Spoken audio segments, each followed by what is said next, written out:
ਤੇ ਤੁਹਾਨੂੰ ਕਿਵੇਂ ਲੱਗਾ ਅੱਜ ਦਾ ਇਹ ਤੁਸੀਂ ਆਏ ਹੋ ਪੰਜਾਬੀ ਕਲਚਰ ਦੇ ਪ੍ਰੋਗਰਾਮ ਤੇ ਤੁਹਾਨੂੰ ਕਿਵੇਂ ਦਾ ਲੱਗਾ? ਸਾਨੂੰ ਬਹੁਤ ਚੰਗਾ ਲੱਗਾ ਤੇ ਅਸੀਂ ਚਾਹੁੰਦੇ ਹਾਂ ਸਾਡੇ ਸਕੂਲਾਂ ਵਿੱਚ ਪ੍ਰਾਇਮਰੀ ਤੋਂ ਪੰਜਾਬੀ ਰਾਇਜ ਕੀਤੀ ਜਾਏ। ਅੱਜ ਸਾਡੇ ਘਰਾਂ 'ਚ ਸਾਡੇ ਸਕੂਲਾਂ 'ਚ ਪੰਜਾਬੀ ਬੋਲਣ ਨੂੰ ਮਾਯੂਬ ਸਮਝਿਆ ਜਾਂਦਾ ਹੈ ਤੇ ਇਹ ਨਹੀਂ ਹੋਣਾ ਚਾਹੀਦਾ। ਸਾਡੇ ਸਕੂਲਾਂ 'ਚ ਸਾਡੇ ਘਰਾਂ 'ਚ ਪੰਜਾਬੀ ਬੋਲਣੀ ਚਾਹੀਦੀ ਹੈ ਸਾਨੂੰ। ਤੁਹਾਡਾ ਹਕੂਮਤ ਪੰਜਾਬ ਤੋਂ ਮਰੀਮ ਨਵਾਜ਼ ਸ਼ਰੀਫ ਤੋਂ ਕੀ ਮੁਤਾਲਬਾ ਹੈ? ਮੇਰਾ ਇਹ ਮੁਤਾਲਬਾ ਹੈ ਕਿ ਸਾਡੇ ਸਕੂਲਾਂ 'ਚ ਪ੍ਰਾਈਵੇਟ ਸਕੂਲਾਂ 'ਚ ਗਵਰਨਮੈਂਟ ਸਕੂਲਾਂ 'ਚ ਪੰਜਾਬੀ ਰਾਇਜ ਕੀਤੀ ਜਾਏ। ਪ੍ਰਾਇਮਰੀ ਤੋਂ ਹਰ ਬੱਚਾ ਪੰਜਾਬੀ ਬੋਲੇ, ਪੰਜਾਬੀ ਸਿੱਖੇ।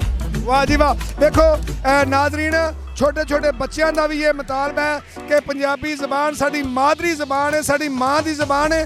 ਇਹਨੂੰ ਪਹਿਲੀ ਕਲਾਸ ਤੋਂ ਗਵਰਨਮੈਂਟ ਨੂੰ ਚਾਹੀਦਾ ਕਿ ਪਹਿਲੀ ਕਲਾਸ ਤੋਂ ਇਹਨੂੰ ਪੜ੍ਹਾਉਣਾ ਜ਼ਰੂਰੀ ਕਰੇ ਔਰ ਲਾਗੂ ਕਰ ਦੇਵੇ। ਹਾਂ ਬੱਚੇ, ਤੁਹਾਡਾ ਕੀ ਨਾਮ ਹੈ? ਜ਼ੂਨ ਫਾਤਮਾ। ਜ਼ੂਨ ਫਾਤਮਾ। ਤੇ ਜ਼ੂਨ ਫਾਤਮਾ, ਅੱਜ ਤੁਹਾਨੂੰ ਕਿਵੇਂ ਦਾ ਲੱਗਾ ਇੱਥੇ ਆ ਕੇ? ਮੈਨੂੰ ਬਹੁਤ ਚੰਗਾ ਲੱਗਾ ਹੈ।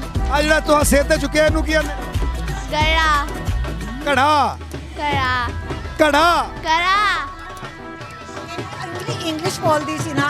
ਹਾਂ ਨਾਜ਼ਰੀਨ ਵੇਖੋ, ਉਹ ਇੰਗਲਿਸ਼ ਬੋਲਦੀ ਹੈ। ਘੜਾ ਘੜਾ। ਹਾਂ ਅੱਲਾ, ਅੱਜ ਤੱਕ ਤੁਹਾਨੂੰ ਤੁਸੀਂ ਮਰੀਮ ਨਵਾਜ਼ ਸ਼ਰੀਫ ਅੱਗੇ ਕੀ ਮੁਤਾਲਬਾ ਰੱਖੋਗੇ? ਪੰਜਾਬੀ ਜ਼ਬਾਨ ਲਾਜ਼ਮੀ ਕਰੋ।